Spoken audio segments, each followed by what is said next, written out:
Bismillahirrahmanirrahim. Assalamu alaikum, brothers and sisters. If you're watching this video and it's Salah time, please pause it and go pray and come back when you're done. Please check out the description section of this video to support the channel. Please excuse the change in background and a lack of uploads recently. I'm currently on a trip overseas with my family. I did, however, come across a very interesting clip featuring Norman Finkelstein, where he quite surprisingly called out Joe Rogan and Mehdi Hasan for not platforming him on the topic of Gaza. Professor Finkelstein considers himself an expert on the topic, and many people, myself included, would agree, which is evident through his various books, studies and activism in relation to Palestine. But let's at the same time not take anything away from Mehdi Hasan, who has also relentlessly been calling for justice for the Palestinians through his great work. And we should also give credit to Joe Rogan too, as more recently he has used his huge platform to raise so much awareness for Gaza and expose the sinister truth about Israel and their shells. To be honest, there's a little bit of negative history between Norman Finkelstein and Mehdi Hasan, where the two have clashed over other topics. I've linked my video covering that in the description also. But it seems now Norman Finkelstein wants to put that behind them for the greater good of Gaza and to start fresh. And as far as I know, Dr. Finkelstein and Joe Rogan have no issues. Let's watch the clip.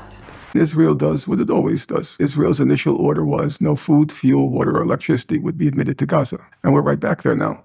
No food, fuel, water, or electricity is being admitted to Gaza. So we're right back to where we were October 15th, when at that time, Defense Minister Gallant gave that order. The Israelis are very sensitive to American headlines. They're very sensitive to publicity in the United States. So they're getting close to achieving their goal. They need a little more time. Their goal being to liquidate the Gaza question. And that basically, as I've said in the past, had three components. One was outright extermination. Two was ethnic cleansing. And three was making Gaza unlivable.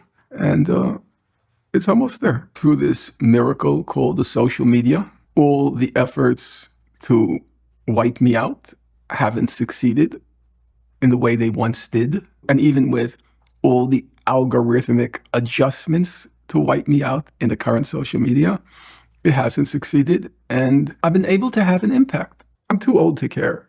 I have no career ahead of me. So it's not like I fear, and I still have no access.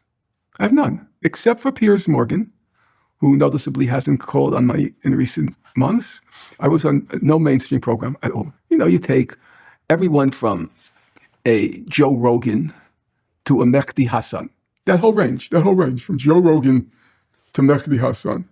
No access at all. None. Zero. I laugh at it. I laugh at the fact. I really do. Bemusement. The only person who wrote a book on Gaza. And it's been in the news for 17 months. And nobody will go near me. Nobody will debate me. At Oxford, I was supposed to debate Benny Morris. He dropped out at the last minute. He said he won't debate me unless Ehud Olmert, the former prime minister, is on. Ehud Olmert said, I won't go on with Norman Finkelstein. I keep reminding myself, I'm so harried right now by so many obligations, responsibilities.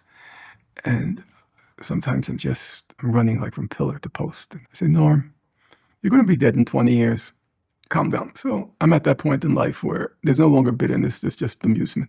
If Norman Finkelstein was to collaborate with either Mehdi Hasan or Joe Rogan to discuss the Palestinian issue, it would no doubt break the internet. I believe Professor Finkelstein when he says many attempts have been made to cancel him, hence why I think it's even more important that people like Joe Rogan and Mehdi Hasan give him the exposure he deserves on their platforms. I think both Joe and Mehdi would also benefit, as they definitely have crossover audiences with Norman Finkelstein, and because they're all on the same page in regards to Palestine. And especially since, as Norman said, the Israelis are scrambling to do everything they can to stop the negative press they are receiving in response to the horrific genocide they're committing. It's a shame to hear Norman Finkelstein say that no one is willing to debate him or give him a platform anymore, especially given his deep expertise on Palestine and Israel. I really do think it's because he presents the facts so unapologetically. And with Israeli shells like Douglas Murray, who constantly harps on about the need for only experts to speak, being platformed everywhere, even on Joe Rogan, it's about time Joe platformed Norman Finkelstein to balance the scales and to call Murray's bluff. On top of that, with so many of these pro-Israel propaganda pushers collaborating with each other with the aim of justifying and normalising the genocide their employers are committing, I really feel the pro-Palestine side needs to do the same. Hence, Mehdi Hasan and Norman Finkelstein would definitely be a big step in the right direction. I honestly think there's a lack of unity on our side, and that we should aim to fix that, especially since people's lives are at stake. So I encourage everyone, whether in my niche of Islamic dawah, and also those that are not Muslim but stand for Palestine, to come together and cross-promote the message on each other's platforms to combat the billion-dollar PR campaign Israel is desperately funding to cover up their war crimes. And as Norman Finkelstein put it, the people of Gaza are starving whilst experiencing a living genocidal nightmare. The least we can do is put our egos aside and give them a voice while we live our comfy and privileged lives. Thank you for watching. Make sure to join my free Telegram group via the link in the description. And remember to like, subscribe and become a channel member for access to exclusive content. Until next time, inshallah, Jazakallah khair. Allahu Akbar, Allah.